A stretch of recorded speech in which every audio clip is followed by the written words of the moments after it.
Welcome back to Season 4, Episode 4 of Comic Book Nation, the official podcast of Comicbook.com, your one-stop shop for all things geek culture.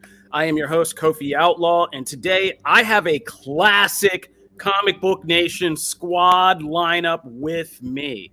My regular co-host, Janelle Wheeler, is here, of course. Hi, everybody. I'm very nervous about today's episode. I'm excited, but I feel like I'm going to just be more so listening. And I'm down my ride or die co-host, Matthew Aguilar, not for any bad reasons. He's okay. He's actually out in the field right now, living his best life. Coverage of WWE. Matt is living his dream right now, so all the best awesome. To him while he's out doing his wrestling thing. And to back him up on the wrestling front, like I said, we got a classic roster up here. We have Connor Casey's back with us again. What's going on, guys? He's going to be kind of taking the overview on this WWE Royal Rumble 2022 while Matt is down in the trenches and helping Connor with some wrestling, and here to challenge me on the Star Wars front. My own boss, this show's producer, Mr. Jim Viscardi, is free of podcast jail. Kofi, I can bring you in cold, or I can bring you in warm. Oh, wow. Wow. Oh, my God. Perfect. What an entrance. What an entrance. I'm from Philadelphia. You will always have to bring me in cold. So let's go. And as you can see, we have been chomping on the bit, like a little bit of backstory. I feel like we should do more backstory with this podcast. That's true. You know, Comic Book Nation was originally conceived for us because we wanted to take the legitimate hijinks of our office, the Comicbook.com office, and bring it to you in a show, which was a great plan right before a pandemic. But that's what we planned. And so I'm kind of excited today because this feels like one of those episodes. Because if way back in the world before, when we used to be in the office, episodes like Star Wars, The Book of Boba Fett, Chapter 5 would have our office lit up for days, like a week of not just us churning out articles, but us just arguing with each other, factions forming, it would be a whole thing. So I'm kind of excited because this is one of those classic feels of, if you go back in season 1, there is a lot of that. We just rip people in from the office. We're yelling about things. It's great.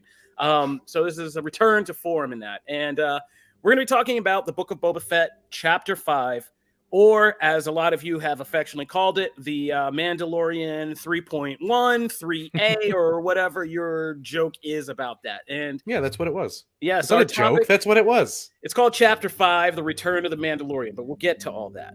So our topic for today, there's been this debate raging, of course, that kind of Mando showed up, ate Boba Fett's lunch, and has somehow in the minds of some people invalidated the Book of Boba Fett as a good show, as being pale in comparison to the Mandalorian, yada, yada, yada. So we're here to fight that out right now because a lot has been said over socials. It got testy. It got testy on Twitter. I made the mistake of getting sucked in at Twitter at 2 a.m.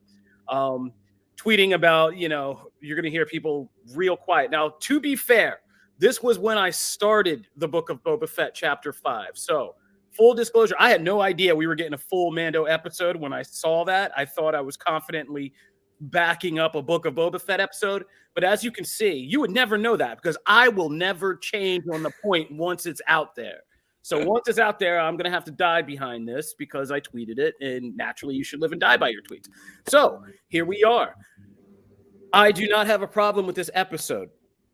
A lot of people are saying this is just kind of an episode that proved Mando is better than Boba Fett. And that's okay. I get the aesthetic, but I think people underestimate how much that is a projection. Like you were excited because you are excited by the Mandalorian. That is your association with that character. Like you're already established and you see him. And it's an episode where this guy literally doesn't do anything different than Boba Fett's done this entire show. He tries to hang out with a tribe. He gets some training. He runs errands and he gets into some bar fight style fights, right? Like that's what happens. That's what's happened in the Book of Boba Fett. That's what's happened in this episode. And there was a purpose to this, right? Like there's a deeper thing going on here. And why did we have to have this Mandalorian episode in the Book of Boba Fett? It's because they're going to bring these two characters together and they want it to be something better than just, hey, they both wear helmets. That's cool. Like they're establishing things. There's a purpose to what happened in this episode that Mando literally goes through the steps of what Boba Fett's been going through and kind of ends up in the same place. He's a dude in Mandalorian armor, former lone wolf bounty hunter who's had to encounter these new ideas about family and belonging and being part of something.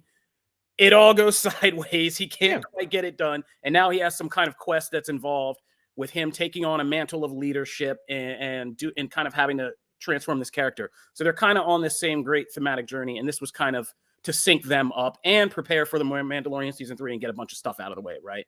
So yes, there's a behind the scenes and in front of the scenes point to this.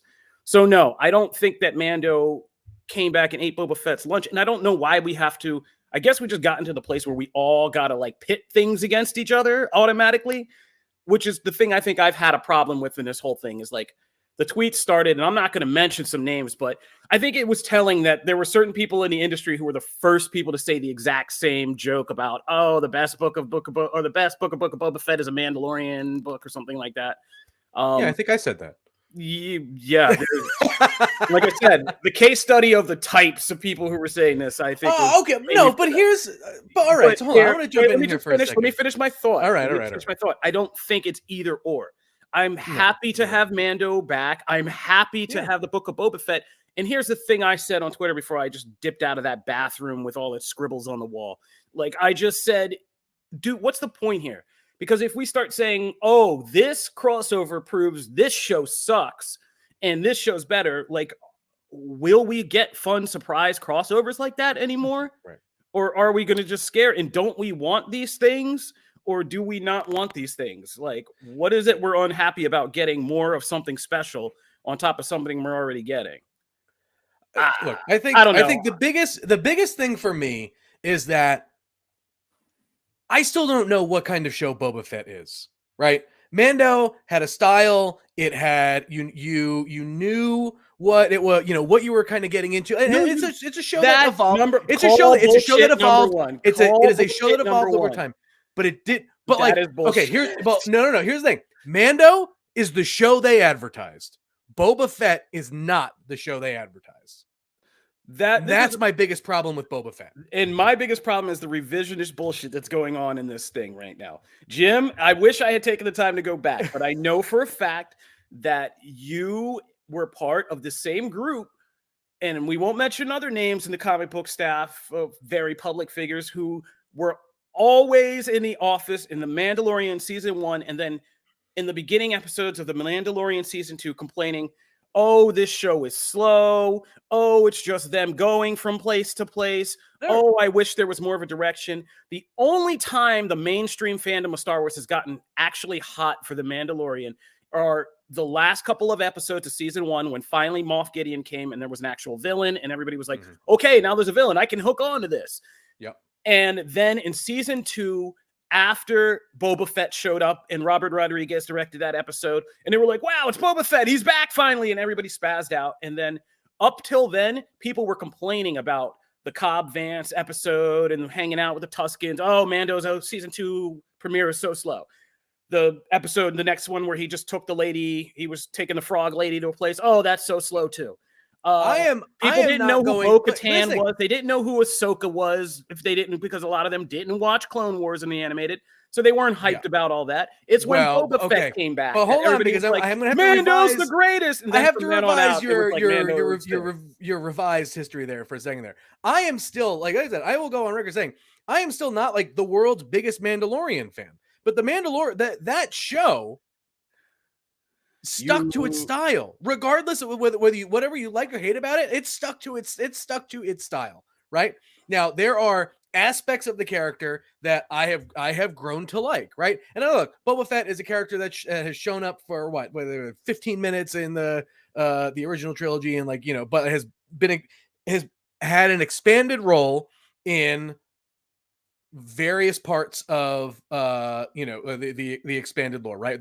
The deleted the stuff that got yeeted out of continuity, and then even the stuff that remains in the comics continuity. Like Boba Fett, that character, the character that's like the character that was in War of the Bounty Hunters, that's not the character that we're getting on the show. Okay. And that's when I'll admit, I came from that to seeing some of the trailers for Book of Boba Fett. And I was expecting way more I was like just like Godfather, but on Mos Espa, right? Like just a bit more of Boba in action, even if he was playing Puppet Master, right? And like that's my that's my biggest thing. Where the Mando episode, I understand why you why you want to bring Mando in and do all that, but like that episode just doesn't, or this week's episode just does not feel it feels so incongruent with the already incongruent episodes that we have got so far, right? And it's what it has me want, like it, that episode, I don't even care about him like and Boba Fett partnering up. I just want to see more of like Mando's journey now, and I don't think that's what. Oof, Jim, you are. Go for it. Richard, go. Timestamp this, Richard, because we are going to come back. Because in the next 2 weeks, I feel like you are going to eat those words so hard. Because this is called the Book of Boba Fett. It's about him. Like it's about. You can't just have Boba Fett become the Godfather. And I don't know if you've ever watched The Godfather or The Godfather Part 2 specifically. Yes. But no, we are still telling a Godfather story. Because The Godfather Part 2 is about how, or if you see the whole thing laid out in the full chronology, it's about how Vito Corleone as Robert De Niro grew up and became the Godfather. So you can't just have the story be like, dude, hey, I woke up this morning and you know what I want to do? I want to Godfather it. The story is, how did this lone wolf bounty hunter who is so kind of individualistic, and there's little subtle things in the series that I love that I feel like some people don't get, but like, who has the face of 1,000 other clones, but is special and distinct from that and kind of has defined himself from that. Why does he go from being this loner to wanting to run this crime family and on the basis of respect and not fear, and like, what is that all about? And where does that come from? And that's the story we're talking about. And it does take work because this dude was just a dude in a helmet for so long. So like kind of building up this character and getting him to this place takes work. And the Mandalorian did it on the fringes, but just never explained how we got there. And now we're kind of explaining it. So, I mean, we can call that clunky storytelling if you want, but I don't think that the impact of that story is lost on me or a lot of other Star Wars fans. And I think, as I keep saying, I think this series is different from The Mandalorian in the sense that this series doesn't necessarily take mainstream audience concerns in as much as The Mandalorian obviously does. Like there is no Baby Yoda balancing out this thing to make it appealing to like, the average soccer mom who never checks out Star Wars before. Like there's nothing in there. I feel like they tried with the Baby Rancor, but no. This is a deep dive into Star Wars lore, Star Wars, references to the expanded, this is a deep dive show. And I think we're finally getting to the point where we're seeing that split again. Like there are people who care about like mainstream Star Wars stuff, and there's people who love this deeper lore stuff. And I think this show appeals more to one kind of person than the other. And I think the Mando episode was a nice bone to the other people to give them a better kind of understanding they're already familiar with, to get into what's going to happen is these people all teaming up and there being a big kind of crime underworld showdown that's coming up in the finale. Because you already have all these pieces on the board. You now have Mando, you have Boba Fett, Fennec Shan, Black Chrysanthemum, the Hutts, the Pikes, and God knows what else is coming, and cameos. Fennec Shan has basically been like the MVP of the show. Now, as she should. Ming-Na Wen's the MVP of everything. Like whether it's Agents of S.H.I.E.L.D. or this. That's not a bad thing. But I still think Han Solo and Chewie are going to show up. Like I think we're going to get a big payoff to this, and I'm kind of more excited about. This Mando episode made me more excited about establishing where they're going with this larger Mandalorian thing. We've written extensively on Comic Book Star Wars about how it's clear that Lucasfilm is making Mandalorians these alternate Jedi for other people who may never connect to the Jedi and all the Eastern philosophy stuff that they're into. And now you have these kind of, warriors that people obviously connect to, the Mandalorians. And so they're building a new Mandalorian thing, like Mando's going to restore the planet. Boba Fett's going to kind of come into his own, and they're going to be buddies. And like, well, that's, and look, and Honestly, and that's one of the more interesting parts of this past week's episode is seeing basically Mando, kind of get a bit disenfranchised with the way, basically, right? Where I don't think he's like, look, he wants to, it seems like he wants to work for his atonement and whatever, but it's one of those things where I think sometimes we forget that Jin is basically like is a fundamentalist, right? Like in kind of a crazy one a bit of a crazy one at that. But at the same time, you've got obviously the other stuff that's going on with Bo-Katan and that. But like I it feels like a third sect is potentially blooming here with the Mando Boba kind of that's the thing. I don't think Mando's a fundamentalist. I think this is the point where we're seeing after season he was. Yeah, he got Right. challenged in season 2. That's what made him take off his helmet. And now he's beginning to realize like he doesn't have a place in this old tribe. And it's the same thing as Boba. Boba's trying to build his own tribe because he doesn't really have one. And that's kind of what I'm excited for them to do, because if you know anything about the expanded universe of Star Wars, Boba Fett became a major hero. I mean, he led Mandalore against this big alien invasion that happened and was this big story arc. And he trained the future kind of Skywalker kids, when they needed to kind of defeat another one that fell to the dark side. It was a whole thing. So there is room for this lore to kind of keep going into something much bigger, centered around Mandalore. And I think we're going to look back one day and kind of be like, this is interesting where we see this and how this kind of set that up. But I don't know. Connor, Janelle, you guys have just listened to me and Jim kind of screaming at each other. I always love to get your opinion, especially Janelle, because you are kind of you're our litmus test as a kind of casual Star Wars fan. And Connor, I never know what you ever feel. So, you're always a wild card. Janelle, you're muted. Sorry, I know. I was trying to unmute. My mouse would not let me do it. I muted because I just knew that you guys were going to take over this part. Casually speaking, I'm just going to keep it real. I was mute her. Mute her, Mike. No, I'm just kidding. I love The Mandalorian.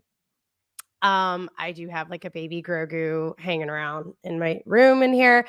I love Mandalorian, but I don't need the Mandalorian in Book of Boba Fett to dig Book of Boba Fett. I'm surprised by that. I am shocked. Mike, turn it up.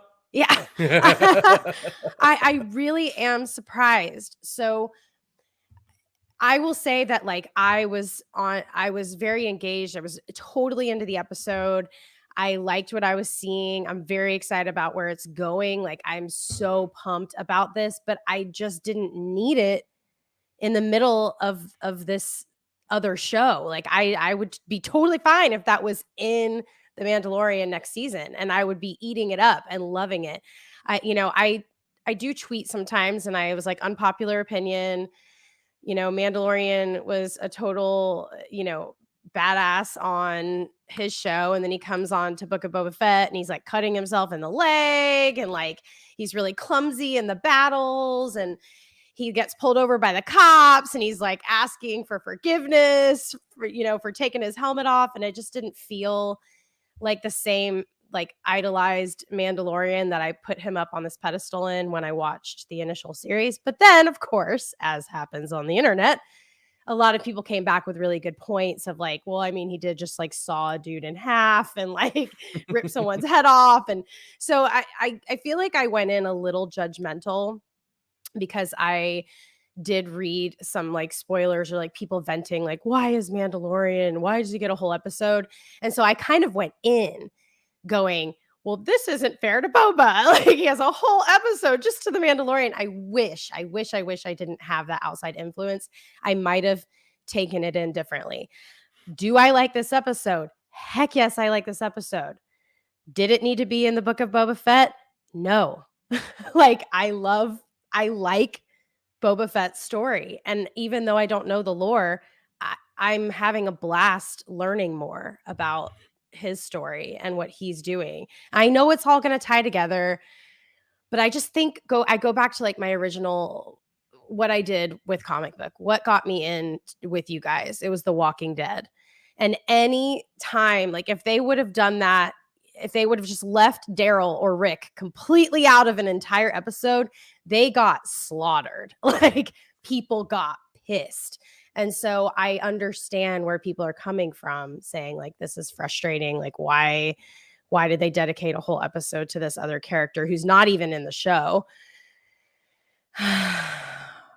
Overall, I enjoyed it. I have two very quick points to pick to just mention there. Norin Rad in the chat said, "No, I knew you were going to do this." This show is basically the Falcon and the Winter Soldier of Star Wars shows, and and just that like. Yeah, Really? it's a bit uneven and sometimes annoying how it's built, and I 100,000% agree. And I think the other quick point I wanted to make based on Janelle's thing is like, did this Mandalorian episode need to be a full on episode of that wasn't like, I guess yes, we needed to catch up on where Mando was and what he was doing, but I think they could have shown a lot less. And I think I wanted to I would have liked to have seen him get more right into the recruitment of Mando and get that ball rolling, show us a little bit here and there, and then finish like what he was doing when we get to Mandalorian, Mandalorian season 3. I would have loved that. I think would have been that. Because I'm worried that they're gonna now have to rush to the end of the show. Yeah. Well, I don't think it's going to be a rush. I think it was meant to set up a deeper kind of thematic tie to where Mando is and where Boba Fett is and why they're going to unite as their own kind of tribe. And I think that's important. I also disagree that this was kind of weird. I mean, this is a show that has been literally taking us back through every single detail of where its characters were leading up to this point into this fight they're about to have. The fact that we did that for Mando just made me kind of laugh. I was like, okay, so we're going to go through every single thing Mando's been up to up until this point. And it's like, okay, yeah, I mean, that's fitting with the show.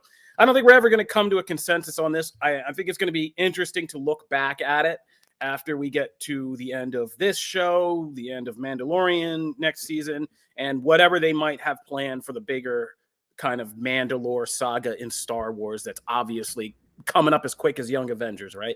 So I'm going to be kind of interested to look back and see all this. Connor, you get the last word on this before we're going to move on. So make it good ones. Well, I hope it's not the only word because I have more than just one. Kofi, I think you're making a lot of good points. I jumped into this episode being pretty emphatically on Jim's side. I think there's a difference between the show's ambition and its execution, and I think it has very lofty ambitions, and I think you're recognizing that in certain aspects. I think the execution is where it's falling short. Having watched the first 4 episodes pretty close together, I noticed that the back to tank scenes always immediately cut out the momentum of each episode. And had all of those been strung into one long episode, I think it would have suited the show a lot better. Because then we could have had a full understanding of how did Boba get to this current situation, and then how is he very poorly handling this attempt at becoming a crime lord. As for this episode, there's just so much to love about it, and I think that's why it's getting a lot of credit. I thought Bryce Dallas Howard brought a lot of her own flair to it. Now you love the Bryce Dallas Howard. That's very nice. That particular scene of him in the elevator going up, that 1-2 minute long tracking shot. That's a filmmaking technique I love, and I haven't seen a lot of those kind of attempts being made elsewhere on this show. I felt like I was watching a Mass Effect cutscene, and I loved it.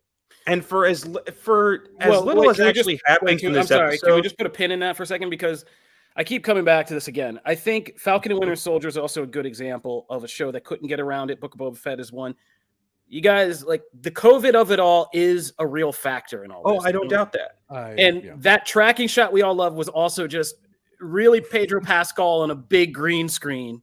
I'm sure it was 2 minutes, and it was a smart technique. But it was well not taken away. I think I was on Bryce Dallas Howard's side in the first season and that Bo-Katan episode last season. I thought she was great, so I have no complaints about what she did here at all. There was a lot of different things, and I noticed that for how little actually happened in this episode, it felt like there was a lot more forward momentum.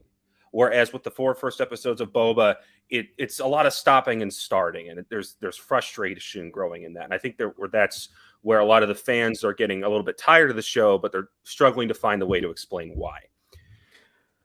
there were a lot This of show is made for Star Wars diehards, and I think it's the casual fans that are the fans that I think they're looking to bring in that are having the hardest time. But I think this episode was still targeted at those diehards because it's talking about Mandalore and how the planet was destroyed, how Din is struggling between the fact that he's part of this religious sect that he wants nothing more than to be a part of, but he's also carrying this sword that comes with all of this destiny behind it. And he's also got Bo-Katan off to the side being like, yeah, they're crazy. And then the Armorer coming back and saying, knowing you're crazy.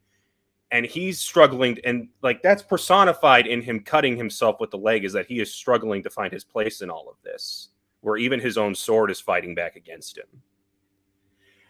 There's just this episode stood out, and I think that's why everybody is saying, "Oh, this demonstrates the fact that Mandalorian is better than Boba Fett." I think it's way too early to say because we need to watch the whole thing at once. But I'll end with this. Kofi, you keep bringing it back to Falcon and the Winter Soldier. I made the same comparison because when Falcon and the Winter Soldier came out, it was getting outshined by a different property in Invincible.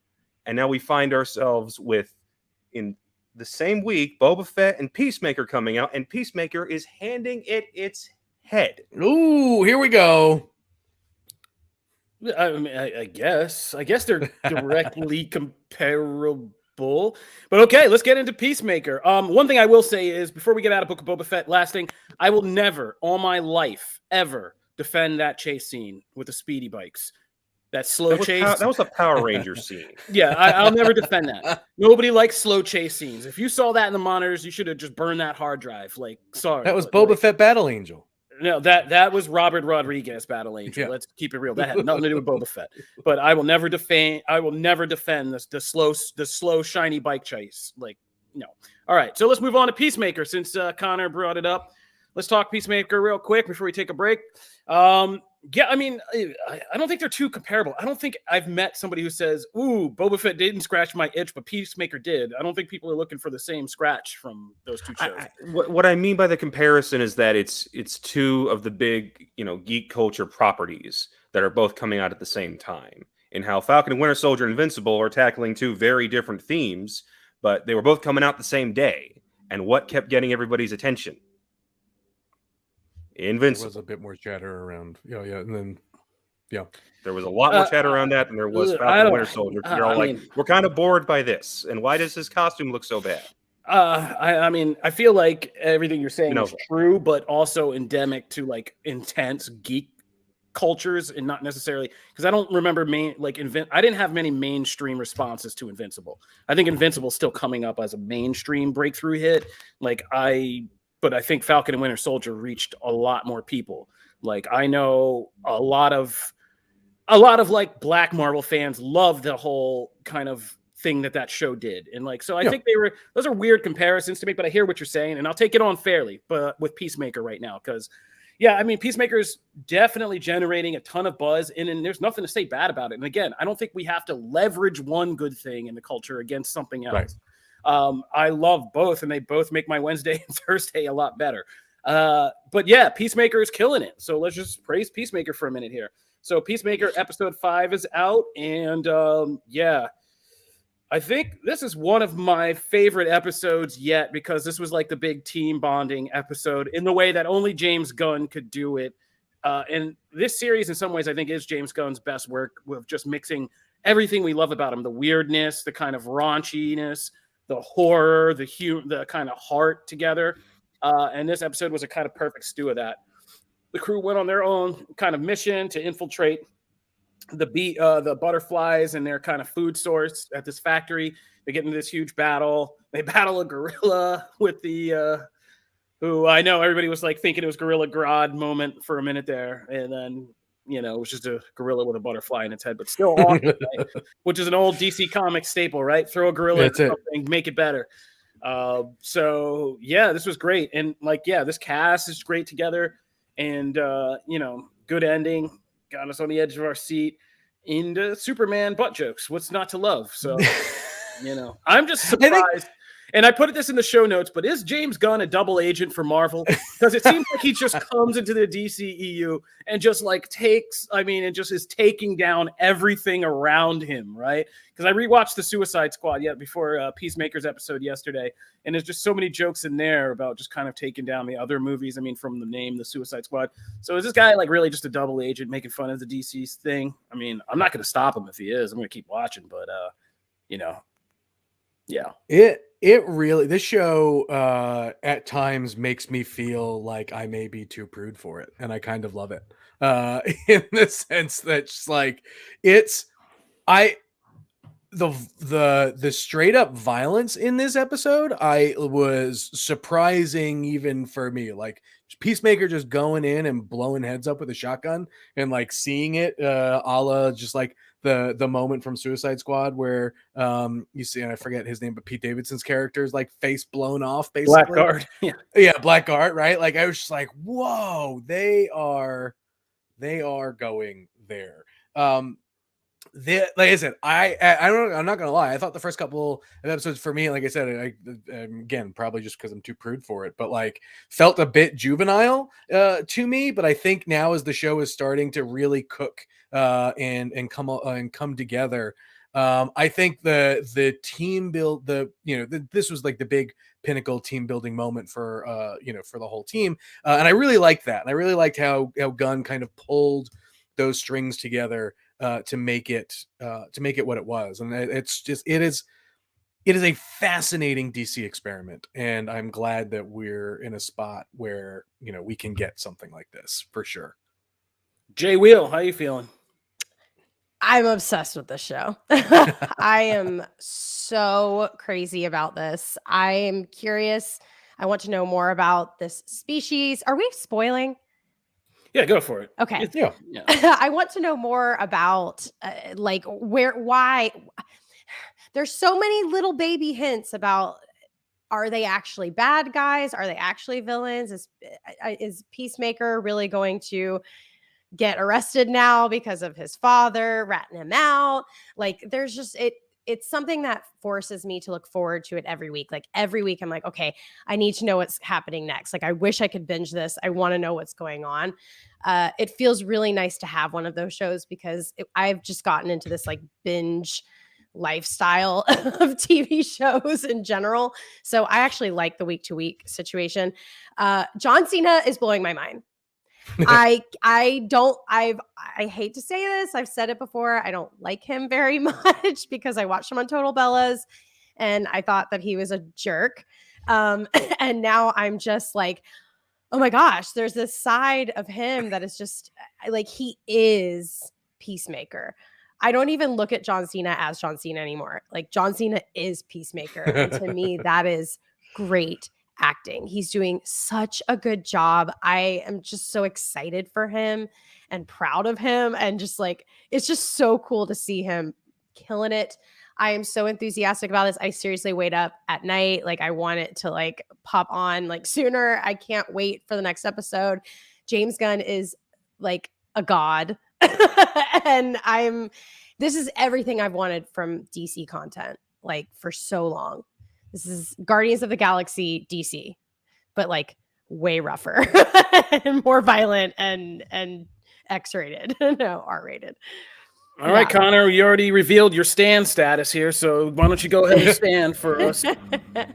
I mean, y'all kind of touched on it. It's just excellent across the board. The character dynamics are just a lot of the comparisons keep getting made to Guardians of the Galaxy, cranked up to an R rating, and I think that's spot on. I think in the hands of a lot of different directors, if you put these kind of characters together, we would hate them, and this would look like an Always Sunny in Philadelphia with a chainsaw and a gorilla involved in. But here we've got 4 or 5 characters that we actually really care about. Cena is kind of the revelation of this show. He's showing that there's an incredible amount of depth to a truly unlikable person that really just wants to find his own place in the world. You can probably make some comparisons to the overly good guy persona he was playing in wrestling that was constantly being met with boos from the crowd, and him trying to fight back against that for so many years. I love the show. I love the music. I love that they follow the simple principle that if you add a gorilla into anything, it makes it better. And the mystery behind the butterfly stuff, it's keeping just enough of my interest that the show keeps humming along at a good pace. If they come out with, oh, actually the butterflies were the good guys and we screwed it up again, just like we did with that one village in the Suicide Squad, I'll be fine with that, because that was a hilarious punchline the first time. Yeah, I got zero complaints from this. The only thing is the whole cop storyline trying to somehow tie this back to John when he blew up that first girl. We can move past that.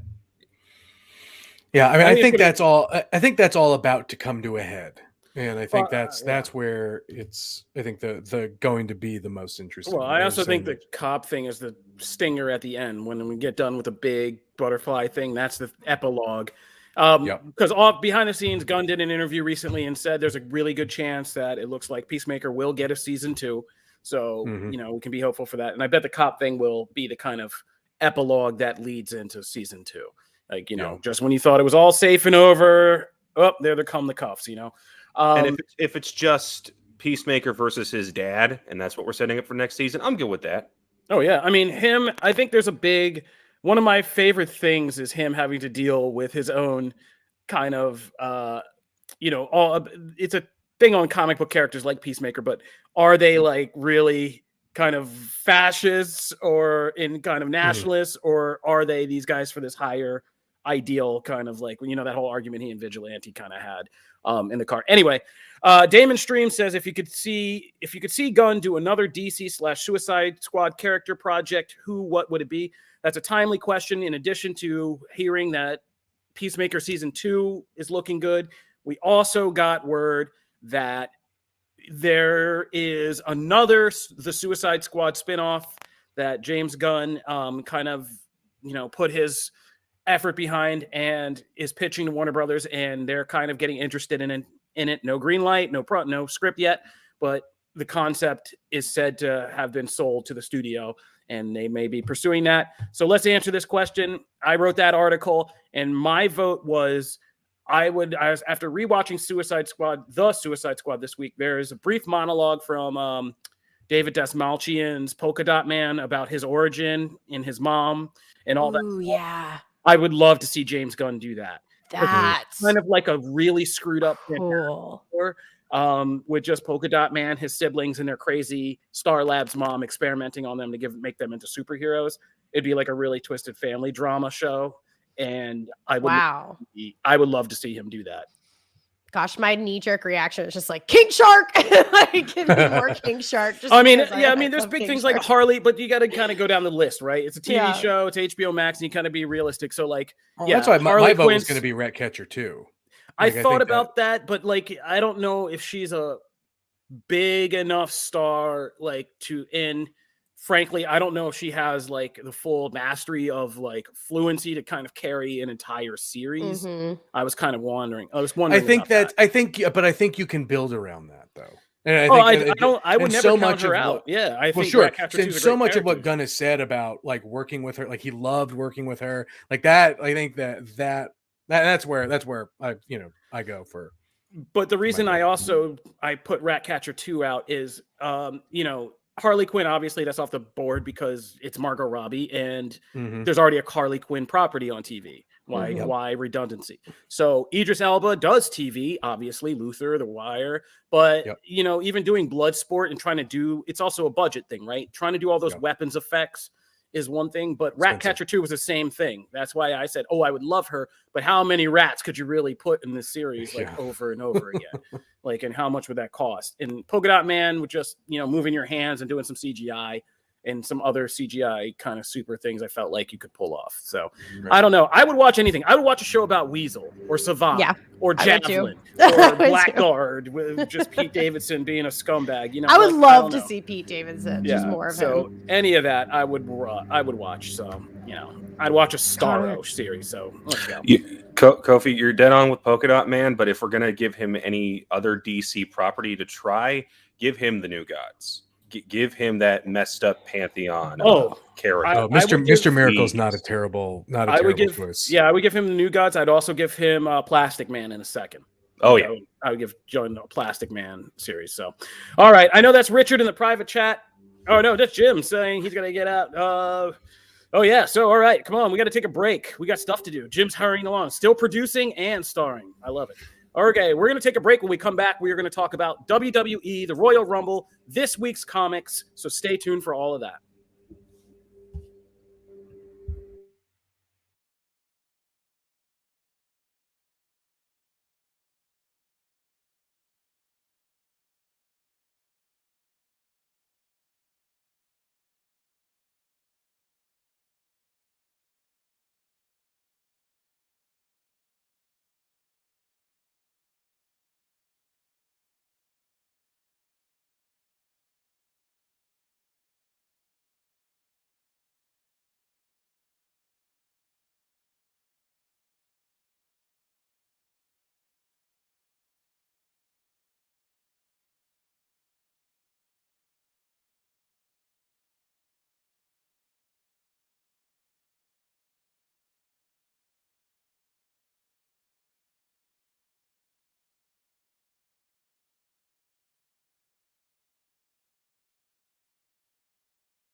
We are back, Comic Book Nation. We just broke down the Boba Fett Mando episode. We talked Peacemaker. Now we're jumping the fence over to the other side of geek culture to talk wrestling. Matthew Aguilar, our regular co-host, isn't here today because, as we said, he is out in the trenches of WWE right now, doing interviews, seeing matches, and to keep an overview on what's going on, we've brought back our wrestling expert himself, Mr. Connor Casey. Take it away. What do wrestling fans have to look forward to right now, Connor? Well, Kofi, they've got to look forward to one of the best events WWE puts out consistently every year in the Royal Rumble. This is one of those shows where, unless there are some really inane booking decisions, it's very hard to screw up a Rumble match. They are just so much fun in just their design. And when you look at this year's show, it reminds me of back in high school when I would be in algebra class and the teacher would give me the answer and then they would say, okay, now show us how you get to that answer. Because the answer, by all indications for WrestleMania 38 in the main event, is Roman Reigns versus Brock Lesnar with one of the world championships on the line, not both, even though both men have a world title right now. So you look at this show and you ask yourself, okay, between Roman and Brock, do either of them lose their championships? They're both in great matches. Roman's taking on Seth. They always deliver. Brock and Bobby Lashley are going together. And that's a dream match that a lot of people have been wanting to see. And then you've got the Rumble match. How does that fit into the equation? So, Jim, I'm going to go with my theory for this and tell me if I'm completely off base. Brock beats Bobby. Seth finds a way to beat Roman, whether that's because the Usos can't interfere because Brock gets involved somehow, or Paul Heyman gets involved because he's no longer working for him. Roman then turns around and either A, wins the Rumble, or simply comes out the next week and says, okay, now I want Brock. And Brock says, well, you didn't want me when I asked you, so now you got to earn it somehow. And that's how we get to the Elimination Chamber.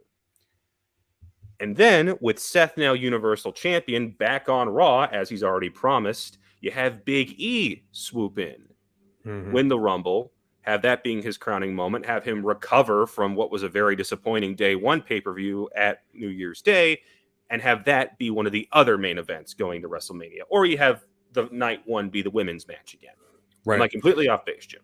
No, I think I think Roman loses it because I think they have he's crossed the mark that they need to, right? Longest reigning Universal Champion. No one's going to come to that any closer. So like that, it's a great way to set up Brock versus Roman, whatever roundabout this is again, because I think that's the marquee event for a show like WrestleMania. That's what you need. And I think if anything, I think Roman, I like the idea of Roman entering the Rumble and winning and like being able to face Brock that way, because then I think it also still goes to show how strong Roman is in the face of a monster like Brock Lesnar. I think at one point, I think we talked about in Slack or whatever, having Big E win the Elimination Chamber, and that's how he kind of gets his set on the road to WrestleMania against Seth. Honestly, I would not be surprised if WrestleMania is Seth versus Big E versus KO, Kevin Owens. Because like that, that's about to boil over and brew. But look, the Royal Rumble is my favorite pay-per-view of the year, mainly because of the Rumble. I love the surprises. I love the guest entrance, all of that stuff. You get some crazy, insane spots. You get it is just fun across the board. And the women's Rumble has some surprising entrants, right? Like, look, we've got Impact Knockout Champion, totally blanking, Mickey James, right? Yeah, sorry. Going to showing up, which is awesome. You're gonna have Lita, involved in the show. You're gonna I'm more curious to see what the surprises in the men's Rumble I think are going to be true surprises, but my worry is that they already still have a pretty big roster that they're going to use it to elevate some NXT talent. Not that it's a worry, but the Rumble is usually more exciting when you've got big surprise guests. And everyone's like, oh my God, The Rock is going to show up. The Rock is not going to show up for the Rumble. That's not how this goes. And for the folks, and I know I've talked to BD about this, there's concern that Roman versus Brock is a match that we've seen many a times. You just mentioned not like this. How can that be the draw this time around? Well, it's simple. We've never seen this version of Roman be desperate enough to try and chase somebody. And that's the selling point they're going to rest on. But against Brock Lesnar. This Cowboy Brock is such a breath of fresh air. This version of Brock is the breath of fresh air that we all said head of the table Roman is. And I think that's what makes that rematch so much more exciting. He's a Viking that wears a cowboy hat and likes to tell jokes. And right. Paul Heyman just sits back and goes, I'm Farmer Lesnar is, I love him so much. He's fantastic. They're selling his flannel now. That's incredible. That's awesome. As for the women's match, the big rumor that came out this week is your girl Ronda Rousey's coming back. And there's a very good chance she's Ronda back. There's a very good chance she's winning this whole thing. And before everybody says, what does that mean for Bianca Belair? Guys, I don't think we're getting the Becky Ronda match that everybody's expecting, because when she was around the first time, Raw was still the A show, and now it's SmackDown. Right. So you want your biggest stars on there, and who's the champion over on SmackDown? It's your girl, Charlotte Flair. So we're going to have to probably endure that. On the upside, we at least get the good news that rough we months can actually, of promo, but at least this opens the door for Bianca to finally get revenge on Becky and right the wrong that was made at SummerSlam way back in August. So there is a silver lining to all of this. Yeah. But that is the who's your big surprise entrant in this one, Jim? If you can pick one. In the men's Rumble or the women's Rumble? Both. The big surprise for me, if they're truly forbidden dooring this or whatever, is Jericho.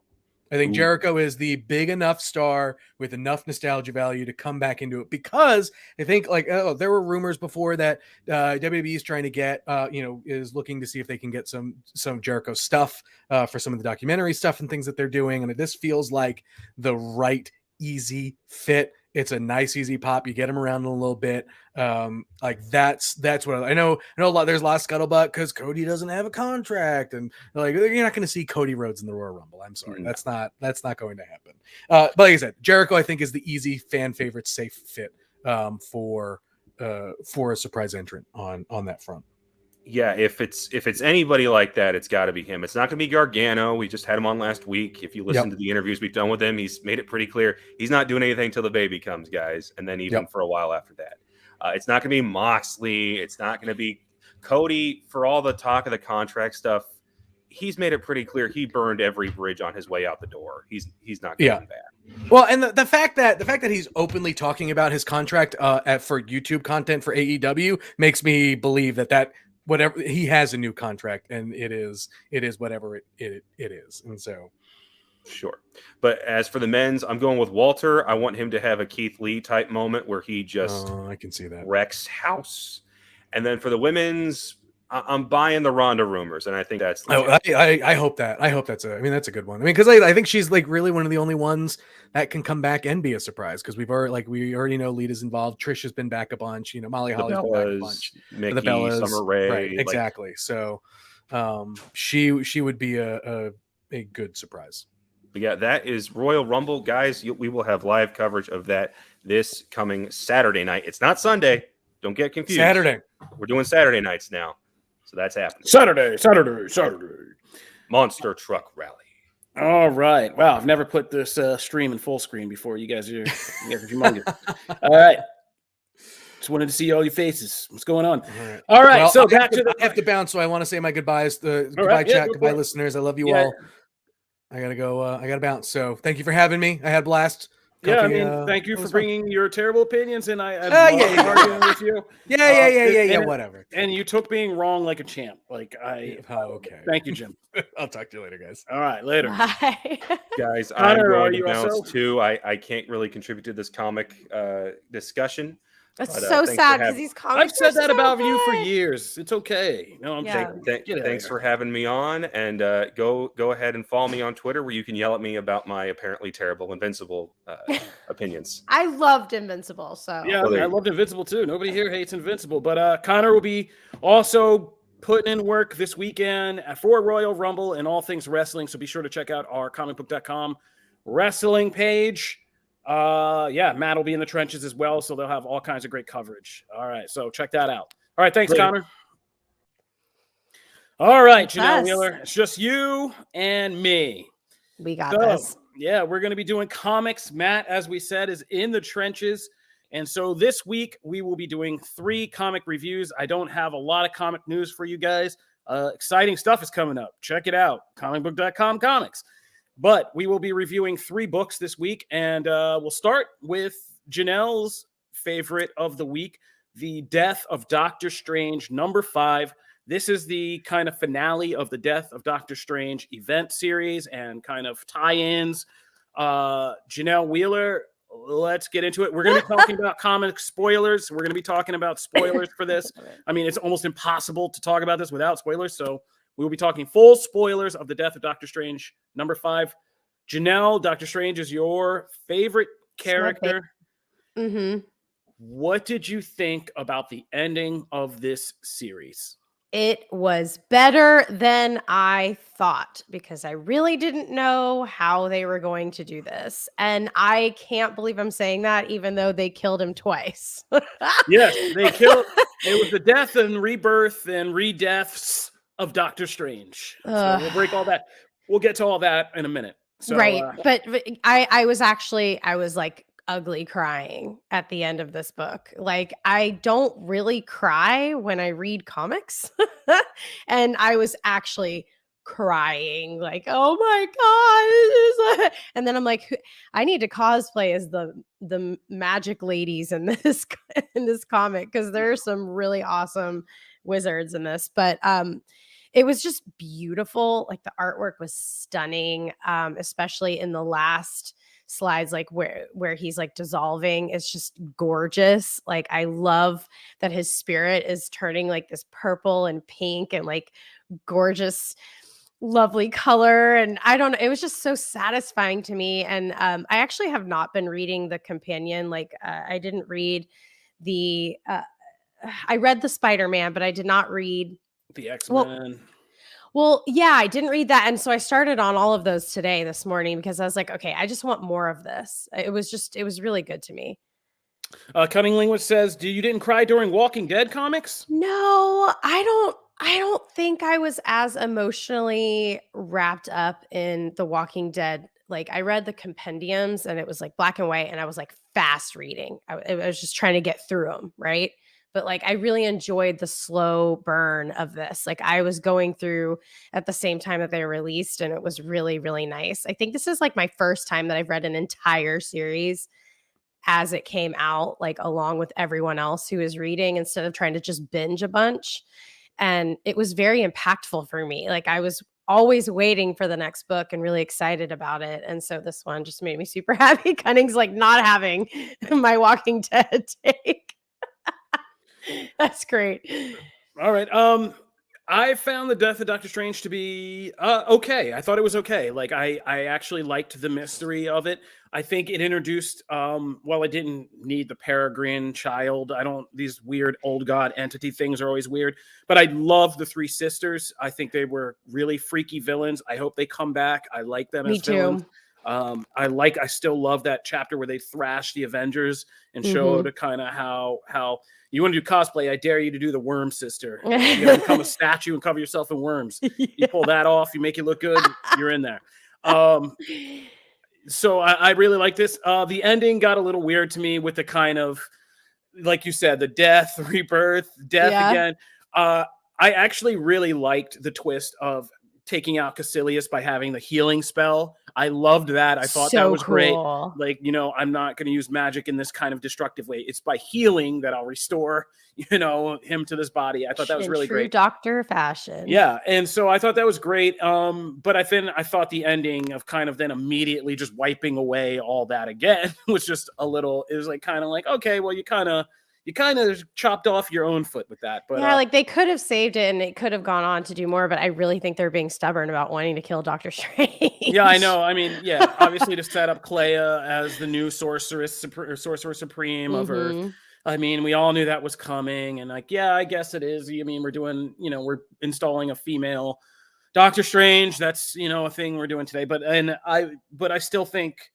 And this is a case where I sometimes think like the sociopolitics can get in the way of comics. Like I loved Clea being the Sorcerer Supreme of the Dark Dimension. I think it would have been really interesting to have these two Doctor Stranges, his kind of younger self and older self, in the way that What If episode I liked. I think cool. that would have been kind of to see them constantly having to interact and deal with each other, both being there would be interesting. And both of them dealing with Clea in a kind of romantic triangle of that would have been kind of weird, tantalizing, and interesting. But I guess this works too. So, I think he'll there's be back. possibility. Yeah, there's possibility. It's comics. We don't have to she's literally saying like, I will find a way to bring you back. And you're like, I believe you. And I want to see Young Strange back because Young Strange, I love he's just more pessimistic. I've been saying Young Strange all weekend. Yeah, Young Strange. That sounds like a rapper name. I like it. It sounds like a bad idea for a bar these days. For bar behavior. So yeah, I think there's a future here and more interesting things will happen. I hope they go down some of these routes. But it was okay. It was not bad. It could have fallen flat on its face, and I don't think it did. I think it was I think the tie-ins were also pretty solid. So, pretty good. All right, let's move on to the next thing. So the X deaths or 10 deaths of Wolverine. So much death. So much deaths of Wolverine. We were really curious about that. We did the X Lives of Wolverine before with that kind of weird kind of Days of Future Past thing where he sent his consciousness back to Professor X's birth and had to defend it against Omega Red in this real intense kind of focused horror story.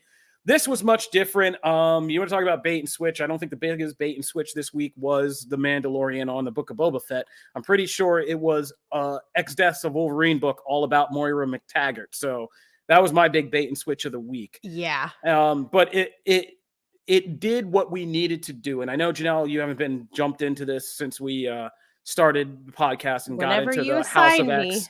That's it. Got into a House of X. But in some ways, I wish Matt was here to kind of agree with me on this. But we've all been waiting to get back to this Moira story that started this whole thing. This whole X-Men comic reboot was hinged on the reveal that she is a mutant. She lives over her own lifetimes with the memory of her previous lifetimes has been affecting things to change the timelines in certain ways each life to get mutants to a certain place. Now we're kind of coming back to that again. And while this was a little bit of confusing why this was called the 10 Deaths of Wolverine, I still like it. And I still liked that we had this Moira story and it was still straightforward because like I said, I like straightforward stories. This is a chase. And she even says it, lays it out there. I'm on the run. I don't have my mutant power. I don't have any resources of the Krakoa Nation and all that. And I'm trying to get away from an expert, shape-shifting assassin / spy in Mystique who wants to kill me. And that's the game. And I like the book because it keeps you off beat. You don't know where Mystique is. She's kind of like a horror killer in this. You don't know if she's going to peek out from behind somebody's face. But it's again, they're setting up something ambitious, and I hope they pull it off. because I feel like the end of this book reveals there's this weird phalanx looking Wolverine that kind of emerges from the Krakoa hatchery and is out there slashing people. And I feel like this is all going to tie back, because one of the biggest questions we had about House of X was in Powers of 10, the kind of book that went with that. Wolverine was the other big player besides Moira McTaggart, who lived through these alternate timelines and lifetimes, because he was always the last guy standing, right? Mhm. And so, like, in the future where they teamed with Apocalypse and fought the Machine War, you know, Wolverine was at the end of that and one of the last people to die in the big apocalypse of that. He was also in that weird lifetime where Moira got locked in a garden and kind of evolved with this other human species that evolved to come post-human and all that stuff. So I feel like this Death of Wolverine is tied to that, to those things at the end of House of X, and somehow Wolverine kind of being also in this time loop like Moira is. And, you know, it's all confusing. Damon Streams, you are correct. It is all confusing. I have no idea what's happening, but I feel like I hope it can kind of culminate, because House of X and Powers of 10 did actually pull together that mystery at the end and blew your mind, like, whoa, like revealing some secrets about Moira's lifetime, setting up the new X-Men stuff. Yeah. So I hope they do it here.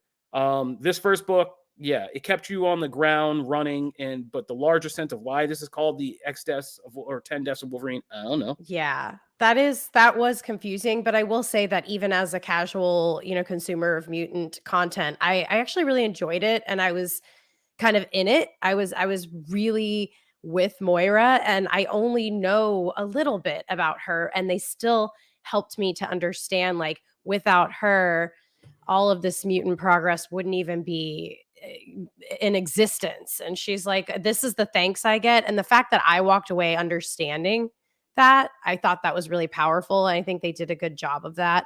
And this is definitely like not a mutant book that I dislike. like I was like, okay, I dig this. Like, I'm down with it. I want to know more. The only thing that got me was the weird egg hatching thing. I just have no idea. But I'm hoping that they'll clarify. And yeah, her on the run is great. I also love that, like, she's a human now, and she's literally like dying of cancer. Yeah. She's not just like running away from Mystique. She's running away from poor health. Like, it ups the ante for sure. Yeah. Chris Chipperson says we need the 10th Doctor to explain it to us. Points for that. Points for throwing a Doctor Who reference into these timey-wimey events. Yes, we do need a Doctor. Timey-wimey, wibbly-wobbly. That's the big reveal. The Doctor is the one who saves mutant kind. That'd be great. I would believe it. And yes, it looks like, just because this was in the comments, it looks like the 10 lives and the 10 deaths of Wolverine, which are tied to Moira's lifetimes. Again, it's all tied together to Moira's kind of lives in this whole premise. So we're going to see what goes on here, but we're going to stay on top of it. So we've done the first the first issues of each, and we're going to be on top of it. All right. Our final book, and Janelle, I know you were batting against this, but the fans spoke, and we did Batman Catwoman Annual. This book by Tom King that is, of course, tied to the current Batman Catwoman miniseries. And I started off not liking it because I didn't like the artwork in this. Oh, but wow. I just in the beginning, like in the kind of some of the opening pages, it was a little slow of an opening for me because it's very wordy. It's a very Tom King talky opening. Mhm. It's like a play, like he is a play. Yeah. And this is a very kind of stage play opening with young Selena Kyle talking to it. But I love this book in the end. And Tom King, me and Matt are Tom King fans. I know there's a lot of split on Tom King's. He's been on the show. He's a great guy, and we're fans of his work.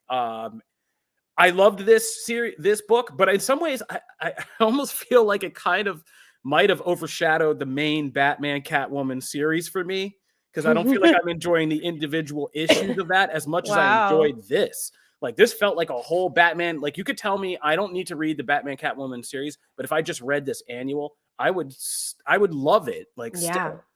I love it because I knew a lot of the kind of plugs into the deeper storyline that's unfolding in the main series, and which is what an annual is supposed to do. It's a focused, bigger one shot that kind of helps you plug deeper into the story that's unfolding.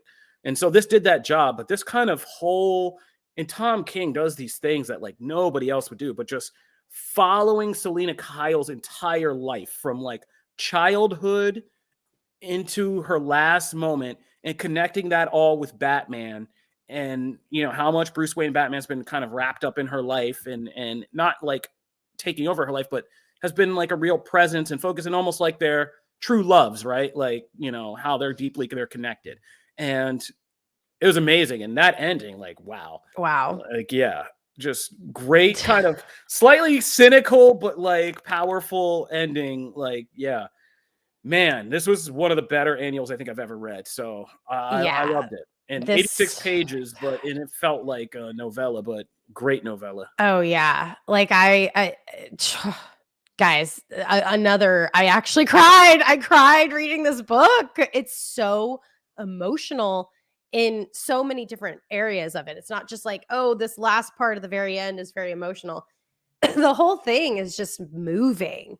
And I actually really loved the art. I was very impressed with how they depict like them as elderly characters, because sometimes there's some deep relationship stuff in this book too. Oh my God. Like, and I'm planning a wedding, so all of this stuff with like your partner till death do you part, like all that stuff is like hitting me right now. And I was just like, I just could, like, even the relationship between Selena and her daughter, it was so heartfelt. The whole thing was just, I had so much emotional attachment to it. And oh God, give me more of this, because this is just like addictive to me. I could not put it down. And I was complaining before I started to Kofi. I was like, am I doing this right? Is this the one that I'm reading, the really long one? He's like, get to reading, girl. It's great. And I read it and I was like, oh my gosh, I'm so glad that this got picked, because I wouldn't have read it. Yeah, DC's doing some great stuff with Catwoman right now, and on a lot of fronts. And the Black Label stuff has been really great. Like, yeah, but this was one of the better Catwoman stories I've ever read, and just the circleness of it. Like, in case you don't realize, like, I'm going to talk spoilers. I mean, like just the circular nature of beginning the story when she's a young girl and she knows Bruce Wayne. Her mom like works for the Waynes, and she's kind of like talking to his picture after she finds out his parents have been murdered and all that. And to the ending where she kind of goes and, suicide by crook, sort of in Crime Alley where, Batman was born when the Waynes were killed. It's just like, yeah.